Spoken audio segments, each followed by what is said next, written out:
Azərbaycan və Türkiyə liderləri Rəcəb Tayyip Ərdoğanla İlham Əliyev Hindistanla Pakistan arasındakı qarşıdurmada İslamabadın mövqeyini dəstəkləsələr də Ankara və Bakı Hindistan əleyhinə açıqlama verməyiblər. Today Press TV xəbər verir ki, politoloq Elxan Şahinoğlu bunu öz Facebook hesabında yazıb. O bildirib ki, Rəcəb Tayyip Ərdoğan və prezident İlham Əliyev Laçındakı çıxışlarında Hindistanla Pakistan arasındakı atəşkəsi və iki dövlət arasındakı dialoqu dəstəklədiklərini vurğulayıblar. Analitik hesab edir ki, bu mesajı Dehlidə doğru oxumalıdırlar. Hindistandakı turizm şirkətlərinin vətəndaşlarını Azərbaycan və Türkiyəyə səfər etməyi boykot çağırışları Hindistanın özünə zərər vura bilər.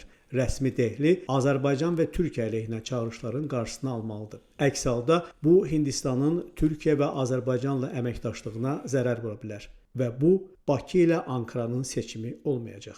Qiymət Mahir Namiq Abbasov, Today Press TV.